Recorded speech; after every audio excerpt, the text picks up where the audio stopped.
Hi everyone and welcome to all.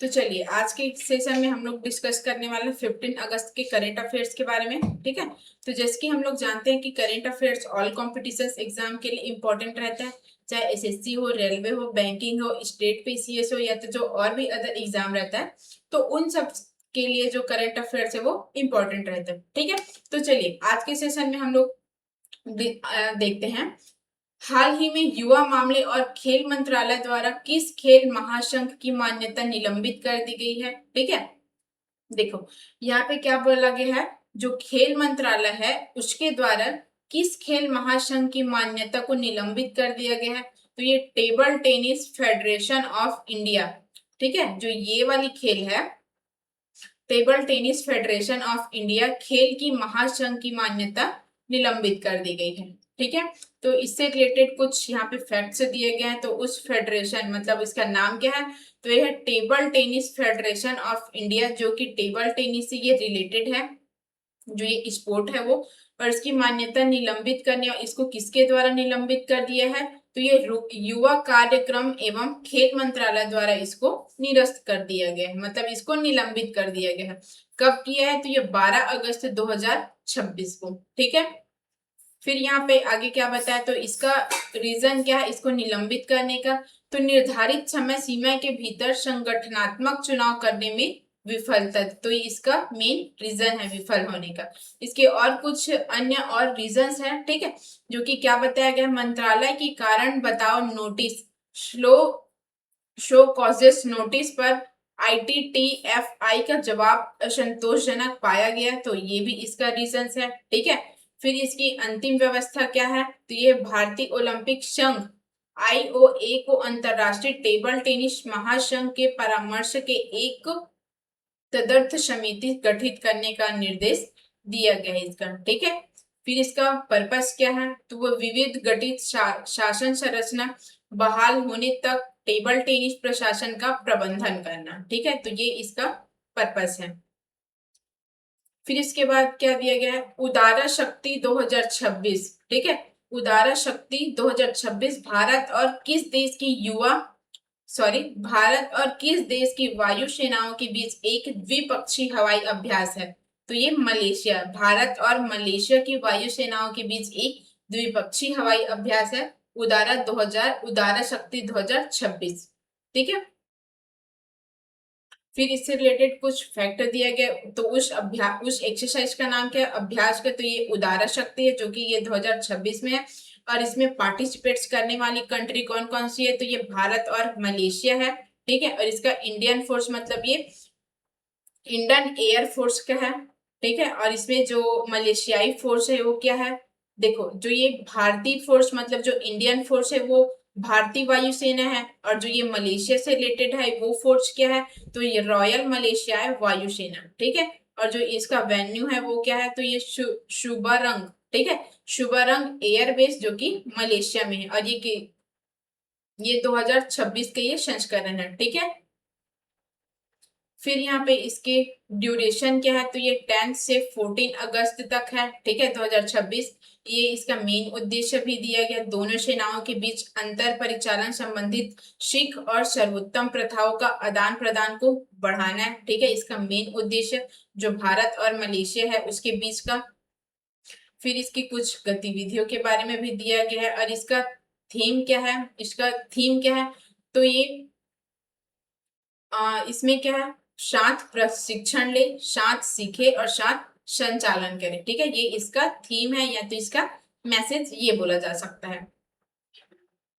फिर उसके बाद क्या बोला है, अगस्त 2026 में। ठीक है, अगस्त 2026 में हंगरी के नए राष्ट्रपति के रूप में किसे निर्वाचित किया गया है, तो ये आंद्रास बाका को यहाँ पे निर्वाचित किया गया है हंगरी के नए प्रेसिडेंट के रूप में। ठीक है,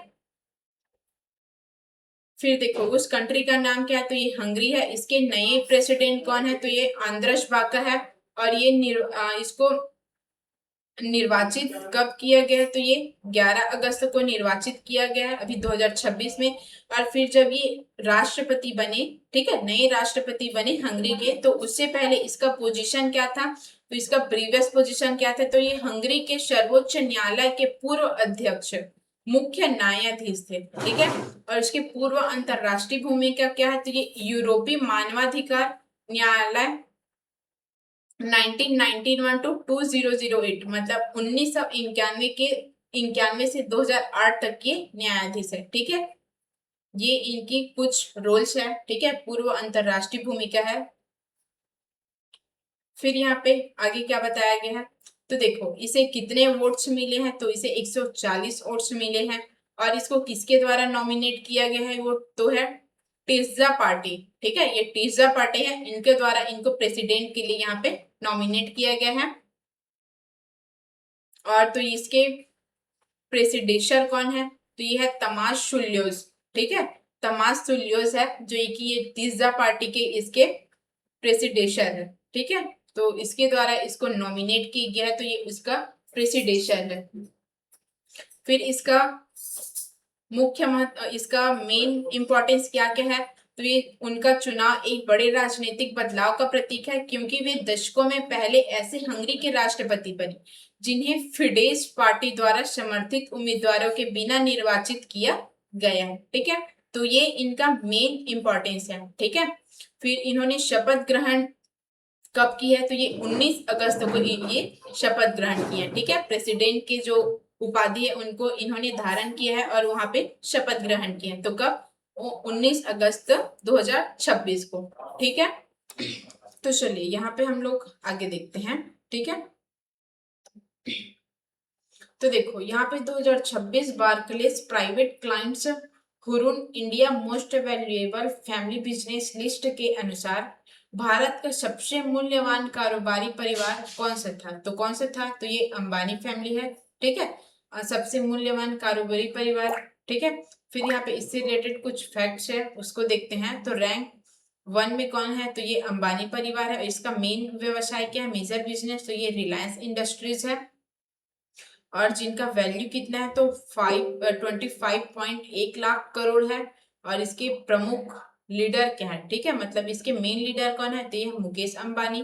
और जो ये report 2026 Barclays private clients Hurun India most valuable जो फाइनेंस बिजनेस लिस्ट है, तो ये उसमें वैल्यूएबल है, ठीक है, मतलब सबसे मूल्यवान कारोबारी परिवार है, ठीक है। फिर यहाँ पे ये रिपोर्ट की तिथि, ये रिपोर्ट कब यहाँ पे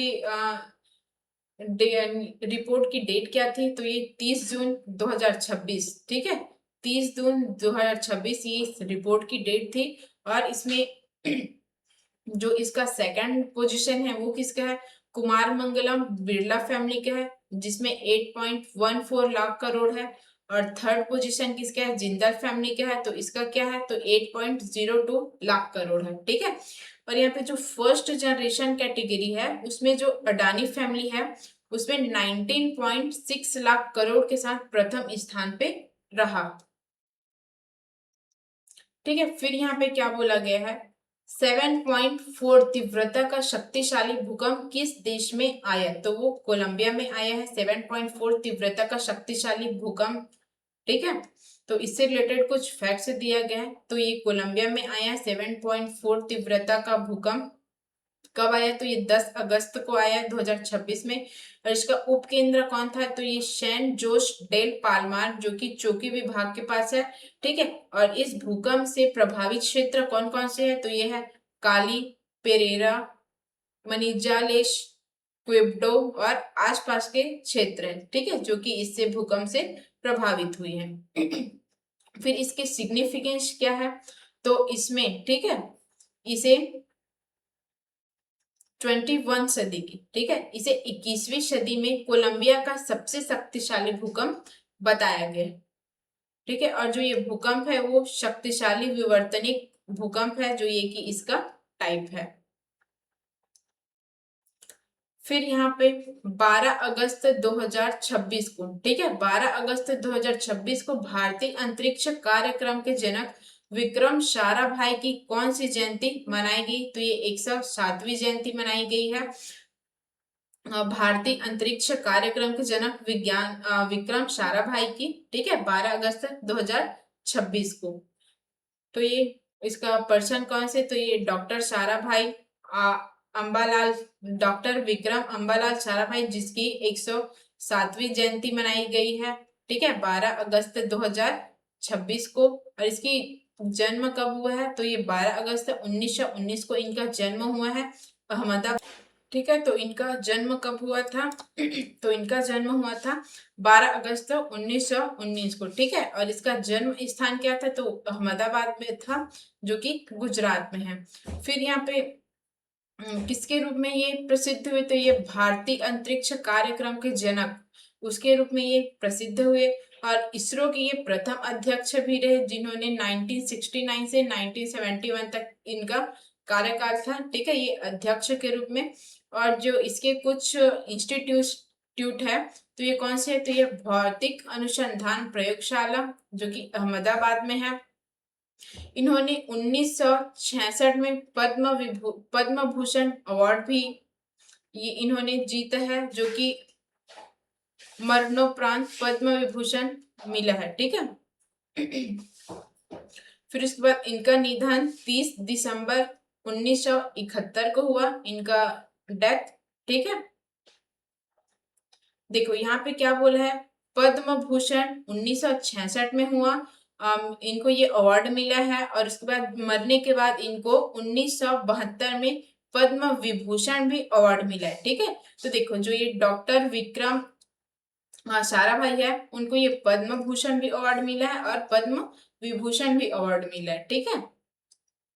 फिर उसके बाद गुजरात के किस जिले में एशिया की पहली रेगिस्तान थीम वाली ड्राइव थ्रू नाइट सफारी विकसित की जाएगी, तो कहाँ पे किया जाएगा, बनासकांठा में, ठीक है।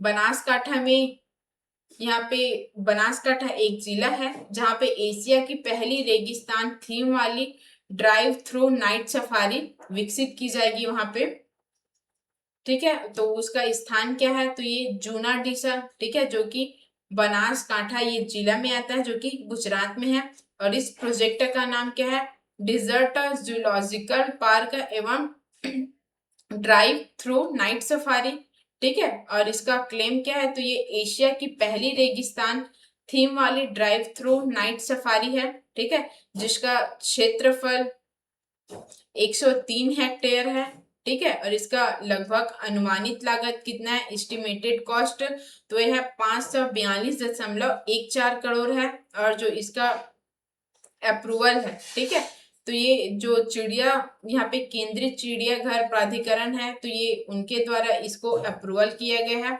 और यहाँ पे जो डेवलप किया गया है उस संस्था का नाम क्या है, उस डेवलप करने वाली संस्था कौन है, तो वो गुजरात वन विभाग है, ठीक है, जो कि इनको विकसित किया है। और फिर जो इसकी प्लांट वाइल्ड लाइफ है, ठीक है, प्रस्तावित वन्य जीव, तो इसमें लगभग 2700, ठीक है, 2700 प्रजातियों के पशु है इसमें, ठीक है। सॉरी, लगभग यहाँ पे 83 प्रजाति के 2700 पशु यहाँ पे है। और इसका उद्देश्य क्या है, तो ये उत्तर गुजरात में वन्य जीव संरक्षण, इको टूरिज्म और रोजगार सृजन, इनका क्या है, उद्देश्य है, ठीक है। फिर यहाँ पे सूत्र 2026 किस क्षेत्र से संबंधित पहला राष्ट्रीय सम्मेलन था, तो ये हैंडलूम सेक्टर से संबंधित पहला राष्ट्रीय सम्मेलन था, सूत्र हथकरघा क्षेत्र से, ठीक है। और जो ये इवेंट है उसका नाम क्या है, तो ये है IIHT सूत्र, जो कि कौन से क्षेत्र सेक्टर, तो ये हैंडलूम एवं टेक्सटाइल्स मतलब हथकरघा और वस्त्र क्षेत्र से रिलेटेड है। और इनका मेन फोकस क्या है, तो ये भारतीय हथकरघा प्रौद्योगिक संस्थान है। और इसका डेट क्या है, तो ये 12 अगस्त 2026 है। इसका वेन्यू क्या है, जो ये कार्यक्रम हुआ उसका, तो यह डॉक्टर अंबेडकर इंटरनेशनल सेंटर, जो कि नई दिल्ली में। और इसके ऑर्गेनाइजर कौन है, किसके द्वारा इसको ऑर्गेनाइज किया गया है, तो विकास आयुक्त कार्यालय वस्त्र मंत्रालय द्वारा इसका ऑर्गेनाइज किया गया है इसका। और इसका इनॉग्रेटेड किसके द्वारा किया गया है, तो ये गिरिराज सिंह, जो कि केंद्रीय वस्त्र मंत्री है, ठीक है। और इसकी थीम क्या है, तो ये IIHTS, जो कि भारतीय हथकरघा क्षेत्र के भविष्य की बुनाई शिक्षित करे, नवाचार करे और परिवर्तन करे, ठीक है, ये इसका थीम है। और इनका मेन फोकस क्या है, तो ये हथकरघा क्षेत्र में तकनीकी शिक्षा, अनुसंधान, नवाचार, उद्यमिता और उद्योग शिक्षा जगत के बीच सहयोग, इनका मेन फोकस है। ठीक है, तो आज का सेशन हम लोग इतना ही रखते हैं। अगर आपको इससे रिलेटेड कोई भी इंक्वायरी होगी तो नीचे डिस्क्रिप्शन बॉक्स में व्हाट्सएप नंबर दिए गए हैं, आप उस पर इंक्वायरी कर सकते हैं। और जो आज का सेशन था उसका पीडीएफ आपको टेलीग्राम चैनल में अपलोड कर दिया जाएगा, तो आप लोग वहां से इसका पीडीएफ भी ले सकते हैं। ठीक है, तो थैंक यू सो मच, मिलते हैं नेक्स्ट सेशन में, तब तक के लिए वेल डन।